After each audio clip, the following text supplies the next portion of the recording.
Dneska nejsem na rybách sám, mám tady sebou pomocnici, je to moje dcerka Sofinka. Taky tady sebou mám svého pejska, parťáka Jacka, který tady určitě občas zaštěká, když něco uvidí nebo někoho uvidí. Já se nacházím na revíru Ovčačka, je to v Kolíně a vím, že tehle ten revír je poslední 2 roky velice populární, že sem jezdí hodně rybářů, je tady velký tlak, takže ryby, které se sem na jaře nasadějí, jsou velice rychle vychytané, takže jsem si jistý, že to bude hodně obtížný tady nějaký ryby nachytat. Ovčačka je starý rameno labé. A je neuvěřitelný, jak se tady ten rok vyčistila voda. Je tady krásná průzračnost, vidím určitě přes metr. Vždycky většinou tyhle revíry byly hodně zelený, prostě sinice, žabinec. A to si myslím, že je důvod, proč sem přitahuje ty rybáře. Je tady hodně napadaných stromů do vody, jsou tady velký leknínový pole, takže tuším, že budu mít i problém při zdolávání, když ten kapr mi zajede do boku, do těch leknínů, tak ho z toho dostat nebude úplně jednoduchý. Vzpomínám si, že před lety, kdy jsem jezdilo minimálně rybářů, tak bylo to období, kdy se ještě nechytalo na boilies, tak kamarád z Kolína, jmenuje se Erik Horníček, tak tady kdysi chytil kapra na kukuřici 7 kg. Vážení, to byl absolutní strop. To bylo v době, kdy my jsme chytali kapry 35-40 cm. Když měl přes 40, no tak to bylo jako velká sláva. No a ten Erik, který tady tenkrát si trošku chodil předkrmovat a vytáhl tady to strašný zvíře. Takže já jsem zvědavý, kolik tady vůbec chytím kaprů a budu šťastný, když chytím aspoň nějaký přes 50 cm. Tak jdeme na to.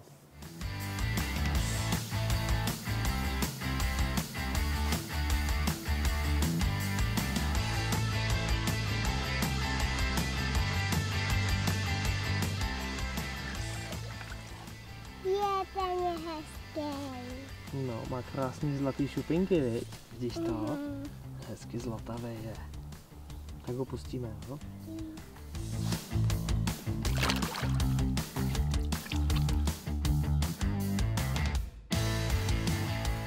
V dnešním díle vám ukážu, jaký používám návnady a nástrahy. V jednom předchozích dílů jsem se zmiňoval, že výhodou atraktivní položené je to, že nepotřebujete sebou nosit velké množství krmení.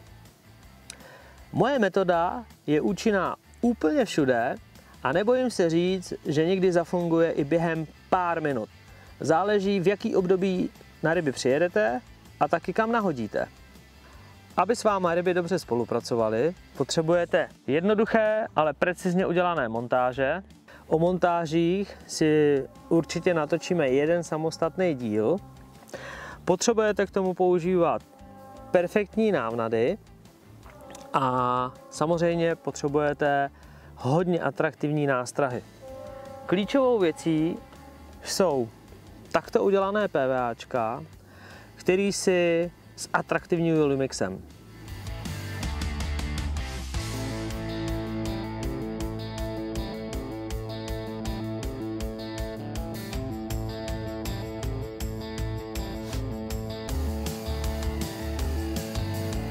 Vážení, ten první záběr, ten první nápor teda, to je vždycky něco, protože chytám na druhé straně, pod břehem, no a ten kapr to nakopne, dá do toho úplně všechno a já ho nesmím pustit, protože bych ho nedostal.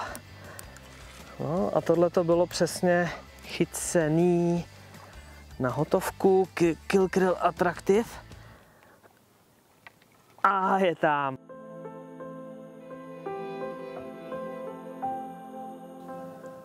Má úplně krásnou zdravou tlamku.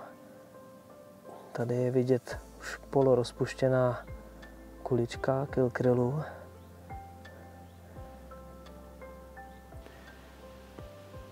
Takovýhle kapra bych tady opravdu nečekal. Hned na druhý záběr. Sofinko, to je paráda, viď? Tak ho půjdeme pustit? Jo. Tak ho pohladíš? No a jdeme ho rychle pustit, jo? Tak.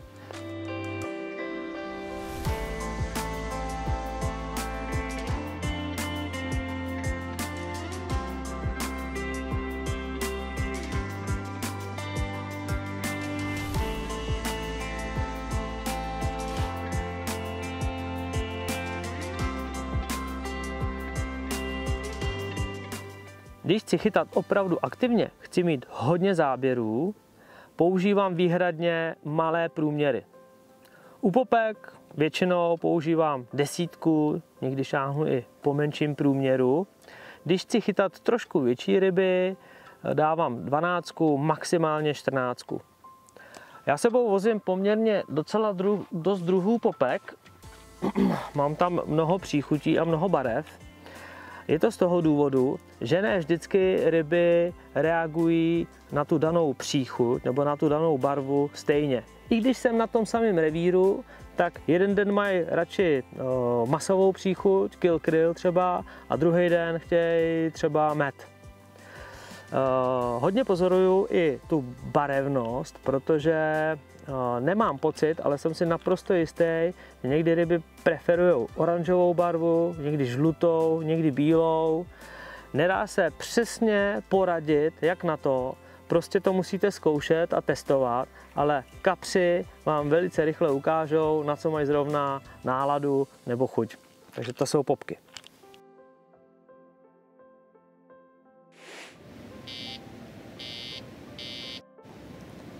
Můžu se do něj víc opřít, protože jsem s tímhle počítal a nasadil jsem větší háčky. Mám tam 8 predátory, takže to hezky lépe drží v tlamce. No, pěkný, zdravej. Dneska 3. kapr. Tehle mi zabral na Kill Krill Attractive 15 mm. Už se trošku rozpouštěla a to mají ty ryby hodně rádi, když ta slupička je už trošku narušená. A tady na tom kaprovi se mi líbí jeho praporec. Hřbetní ploutev, jaký má pěkně nataženou. Nepoužívám jenom plovoucí boilies, taky rád zkouším klasický potápivý nástrahy, buď to attract hookers, nebo chytací pelety, anebo i klasickou hotovku. Často si na jeden prut dám ten malý bojlízek, na druhý prut si dám popku a zase během chvíle poznám, jestli ty ryby mi preferují popečky, anebo jestli chtějí třeba attract hookers. Attract hookers má výhodu v tom, že se oproti bojlízu pomaličku rozpouští, a pelety zase mají výhodu v tom, že se rozpouštějí hodně rychle. Takže když jsou záběry opravdu intenzivní po pár minutách, je dobrý používat pelety. Když ty záběry jsou vlažnější, anebo chcete, aby ta nástraha tam byla trošku díl, dám tam klasickou hotovku anebo attract hookers. Tak se začínám zahřívat a pouštím 4. kapra.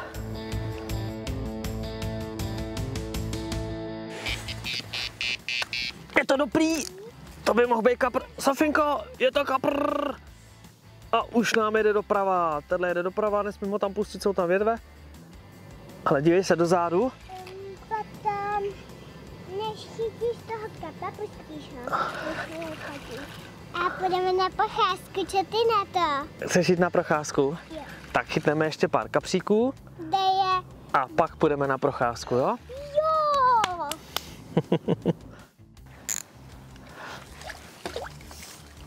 Takhle to podvlečeme. Já jsem tu dala do No výborně, jsi šikovná. Tati, dej ho tam. Tak, podeberem ho? Jo. Výborně. A už je náš. Pravý prut mi chviličku mlčel, tak jsem cítil, že něco není v pořádku, tak jsem to vytáhl. Taky, že jo, byl tam zapíchlý klacek na háčku. Přehodil jsem to, dal jsem nový PVAčko s Lumixem, no 10 minut a máme 5. Sofinko, máme 5. pohladit. Dáš mu pusu? Dej mu pusu. Dáš mu pusu takhle na čelíčko. Tak já, chceš to vidět, ale? Dáš mu pusinku? Ne.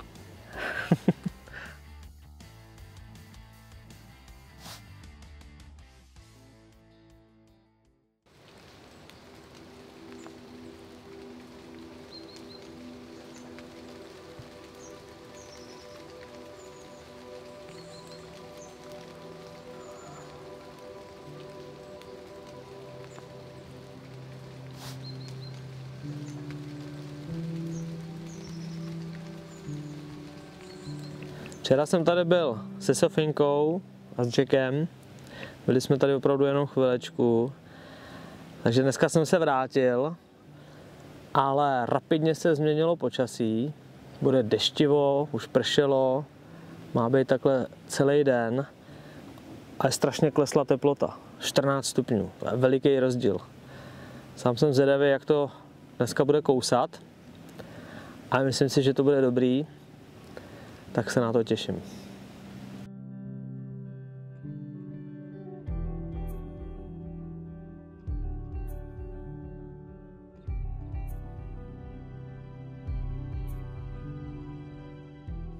Dneska tady strávím víc hodin, tak jsem si nadělal spoustu PVAček, abych se potom už nezdržoval, až mi budou brát.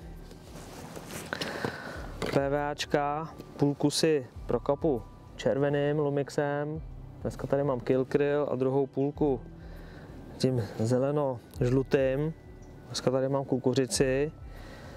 Všechny ty PVAčka si hezky zakapu, zaleju a nechám to působit, aby se ten Lumix hezky vsáknul do těch pelet. Ale potom těsně před náhozem, než to píchnu na háček, tak si to ještě prokapu a nahodím. Padáček.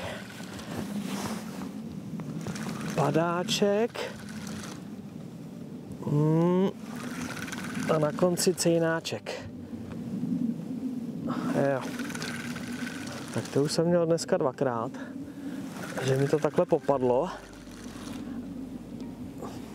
Tenhle levý prut, tu popku, co tam mám, tak si obaluju do pasty, takže je to atraktivnější. No a ozobávají mi to cejňáčci. Ale za chvíli tam přijede i kapříček. Tehle prostě zase zabalím do pasty, tu popku. Uvidím, co to bude ještě dělat. Ale ze začátku, čím víc mám záběrů od jakýkoliv ryby, tak mě to nutí častěji nahazovat. Samozřejmě tam lítá víc PVAček provolněných Lumixem a tím si to místo hodně zatraktivňuju. A potom, když už vidím, že cítím, že už je těch cejnů dost a chci už kapry, tak tu pastu tam nedám. A dám tam jenom samotnou popku. A když i ty popky berou cejni, tak pak jeden prut změním a dám si tam normální boilies na dno. Většinou 15 na takovouhle aktivní rybačku. No, dávám si často Kilkryl Attractive nebo Salmon Peach Attractive.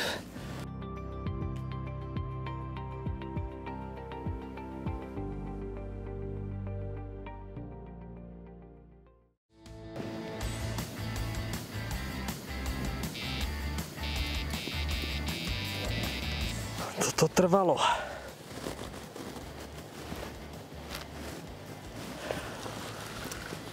Tak na tohohle kapříka jsem si počkal. V ochlazení s rybama nic moc. Skoro hodina. Ale pocejnový záběr od kapra. Jel mi hodně do boku. A to nebude pro mě moc příjemný, protože tady po stranách mám lekníny. A za některýma lektínama jsou i dost velký větve. Tak takovýhle boční výpady se mi tady moc nehodí. Ještě má sílu. Ještě má sílu. Žádný ukvapovačky.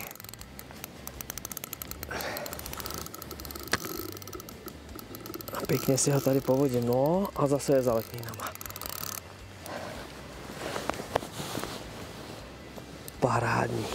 Parádní lisec. Krásný. Tak pojď, kámo. Pojď.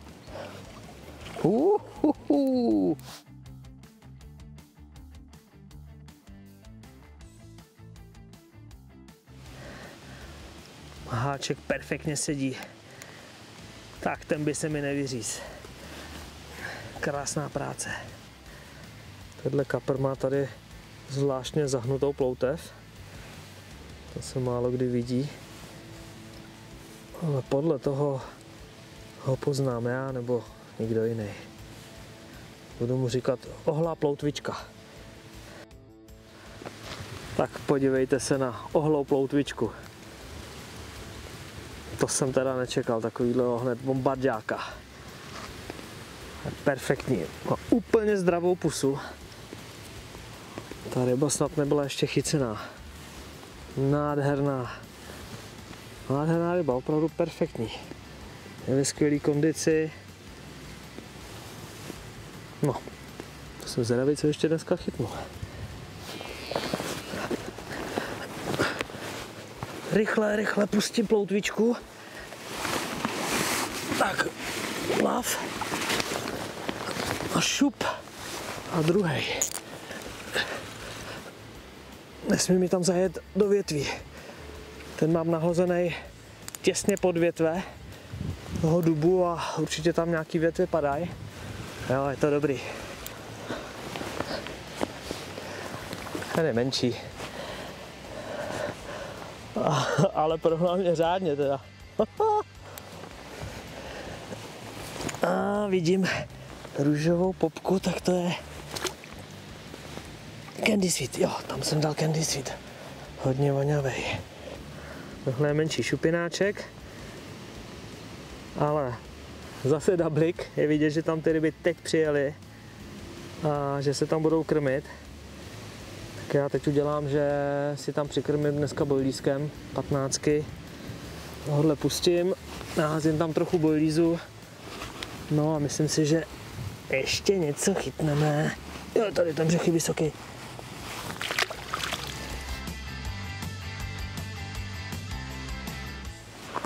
Tak to byla akcička, hned jsem se zahřál. No, vidím, že jde další přeháňka. Možná bude pršet. Ale než přijde, tak se slíknu a naházím si tam trochu kuliček, protože si myslím, že mi tam teď ty ryby najeli. Tak abych tam udržel víc těch kapříků, tak trochu 15 mm kuliček si tam teď nakobruju.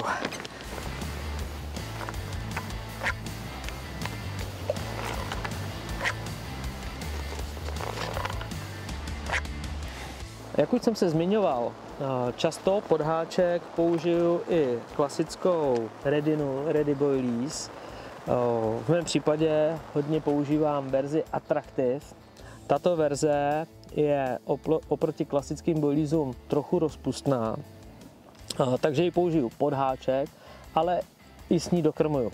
Obzvláště, když mám víc záběrů, tak abych si ty ryby udržel na svém krmném místě, tak vezmu kobru, nalupu si tam pár kuliček, nebo vezmu raketku a raketkou si tam prostě dokrmuju bojlísky, abych ty kapříky držel na svém lovném místě a přilákal tam nový a nový rybky. Když mám hodně záběrů, tak dokážu za několik hodin skrmit kilo, maximálně 2 kg bojlízů, rozhodně ne větší množství. Průměr Ready Boilies pod háček na chytání, ale i na krmení používám větší než popky.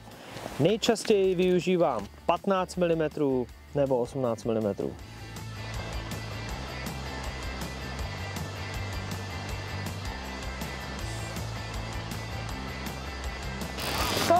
Záběr!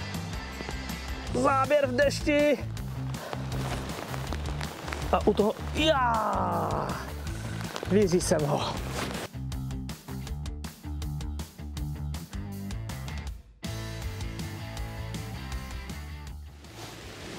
Víte, jaký rybářský vybavení je pro rybáře nejdůležitější?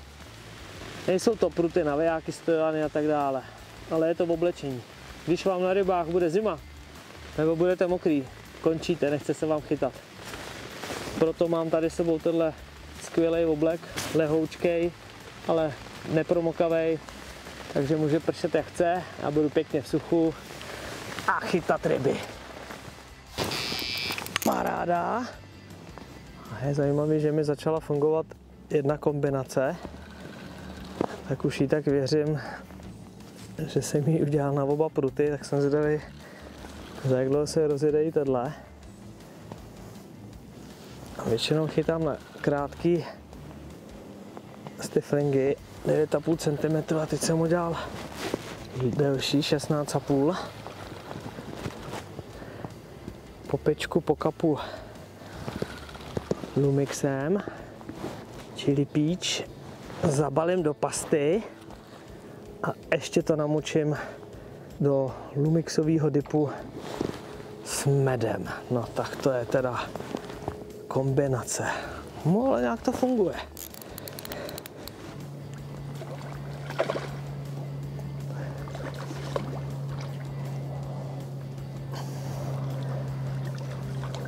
Tak pojď. Byla další přehánka a po přehánce záběr. Je to tady docela pravidlo, vždycky jak zaprší, tak hned potom je 1 nebo 2 záběry. Abyste docílili rychlých, ale pravidelných záběrů, je potřeba používat PVAčka. PVAčka pouze navlíknete za háček a nahodíte. Do PVAček dávám různé druhy pelet od 2 do 6 mm, větší už nepoužívám. Ale je důležitý dávat pelety s určitou dobou rozpustnosti. Dávám rychle rozpustné pelety, středně a dlouhodobě rozpustné, protože rychle rozpustné pelety po vhození do vody okamžitě začnou pracovat a ihned mi lákají bílou rybu, ale i kapříky a samozřejmě ty středně a dlouhodobě rozpustný tam vydrží delší dobu působit. Výhodou rychle rozpustných pelet je i to, že do sebe dokáží nasát určité kapaliny, v mém případě je to Lumix. Lumix je silný atraktor, je to booster, zároveň i dip. Je to poměrně řidká kapalina a je to z toho důvodu, aby se to dobře a rychle vsakovalo do stick mixů, pelet, ale i boilízu. Já ho využívám především při aktivní položené na zakapávání PVAček anebo pokapávání svých nástrah. Využívá se i při klasické kaprařině, kdy s ním zaleju pelety anebo i boilízy. Boilízy si s atraktivním takže dám do vody, do kbelíku, zaleju vodou, naleju Lumix, promíchám a nechám působit. Jak jsem říkal, využívám ho i jako dip. Ideální je, když si s tím pokapete vaše nástrahy, necháte to chvíli působit, nebo si Lumix odleju do nějaký malý dozičky, tam si naházím boilízky a necháme tam hezky nadipovat.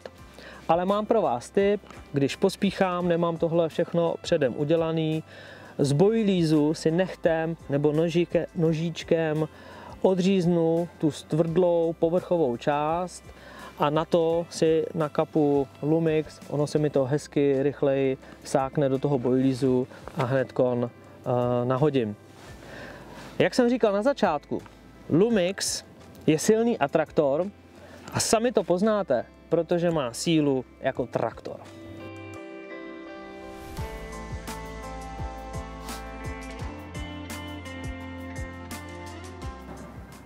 Musím říct, že včerejší sluneční den byl po rybářské stránce mnohem zajímavější, ryby byly aktivnější, to brutální ochlazení bylo znát, ráno bylo 13-14 stupňů a kapnům se dneska až tak moc nechtělo.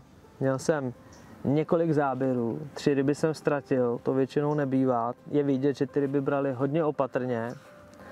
Ale na místní revír na ovčačku už jsem hodně spokojený, protože jak už jsem říkal, je to hodně prochytávaný revír, ryby se odsaď hodně odnášejí, ale chytil jsem 2 ryby kolem 70 cm, z toho dneska krásného kapra, kterýho jsem pojmenoval ohlá ploutvička, ten byl i opravdu statný, masivní. A já jsem si o takovýhle rybě snil, že bych takovouhle rybu tady mohl chytit a ono se mi to povedlo.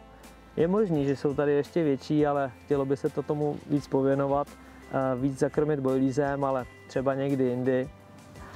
Dneska jste viděli, jaký používám krmení a příště si povíme něco o strategii zakrmování, jak konkrétně zakrmuju nebo předkrmuju. Takže sledujte nás, protože my víme, jak na ně.